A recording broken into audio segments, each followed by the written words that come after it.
Okay, let's continue with friction force. You should have watched a video on demonstration of friction force and then watched the second video, which is a little bit more detail on the physics explanation of friction force.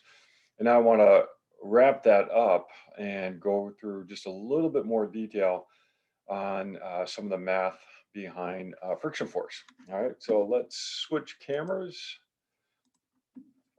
And if you look up friction force in a physics book or online, you'll probably see a plot that looks something like this.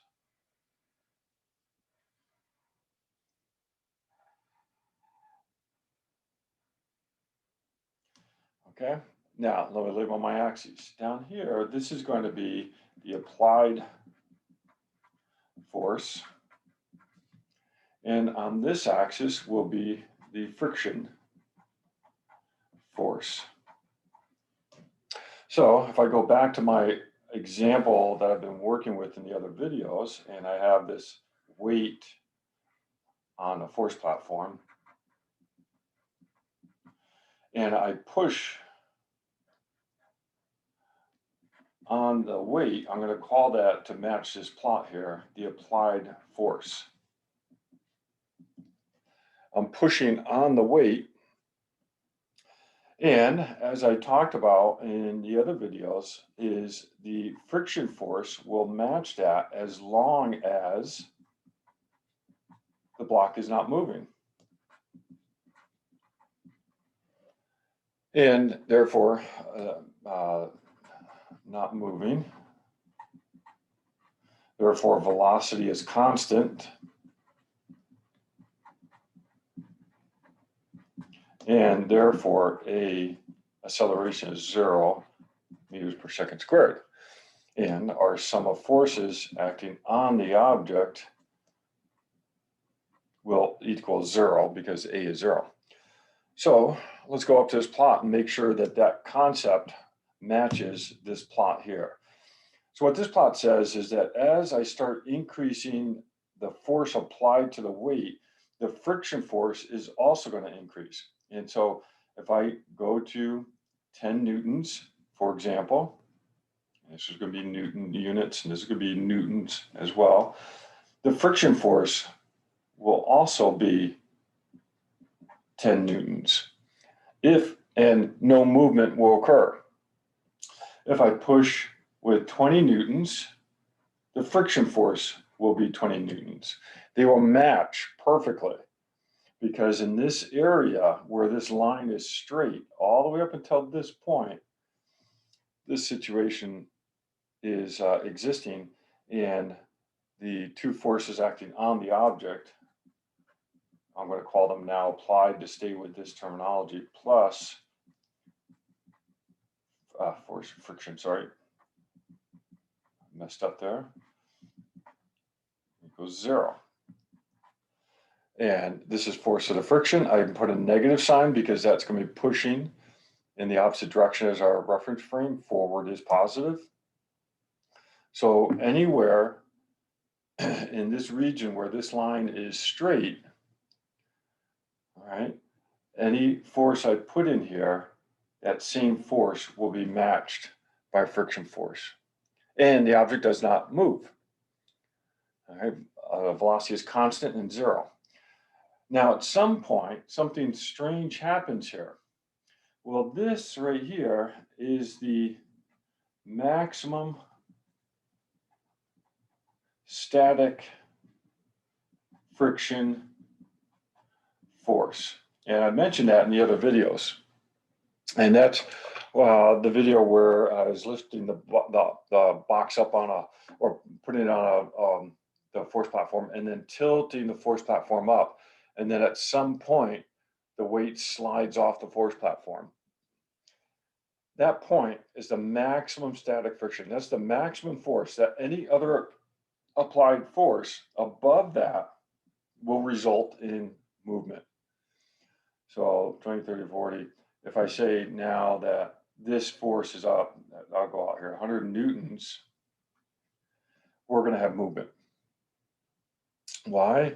Because the applied force, 100 newtons, is greater than the friction force.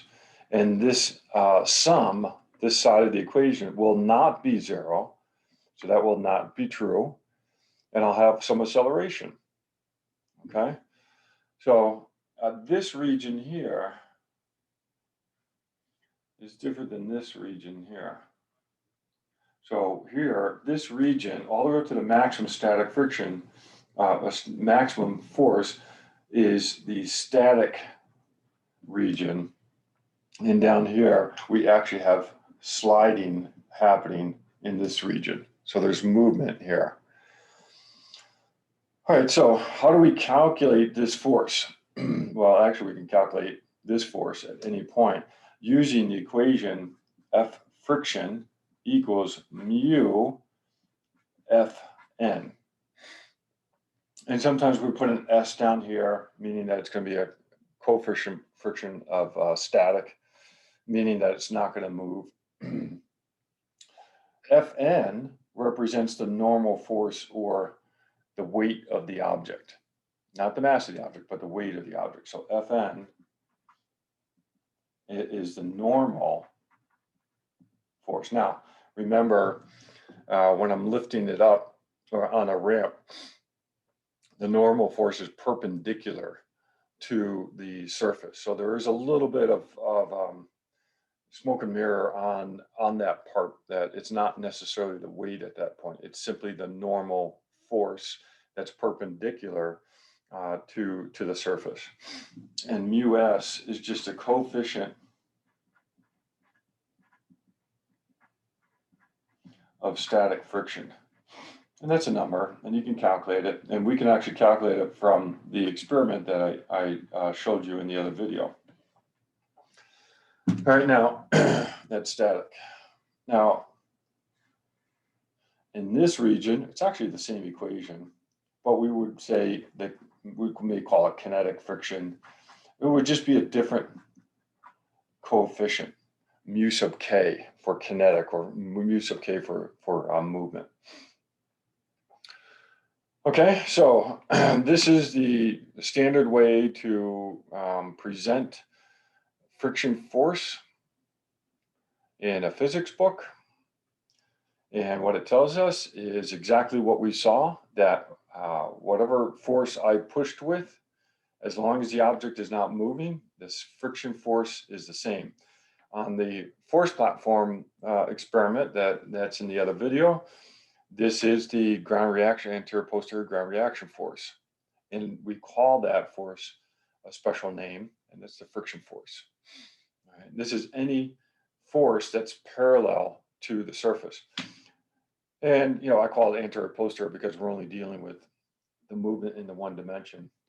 But realize if I start trying to track what's happening with this pen in different dimensions on the surface, that this friction force is any force parallel to the surface. So I can push on it in this direction, I can push on it in this direction, and friction force will exist. So it's not just a one-dimensional force. It is actually two dimensions along the surface of the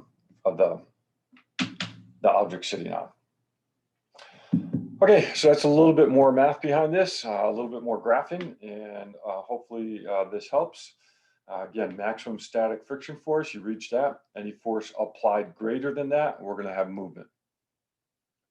Any force underneath that, the friction force will match the applied force, so there's no movement or acceleration zero. Okay, I hope that helps. Thanks.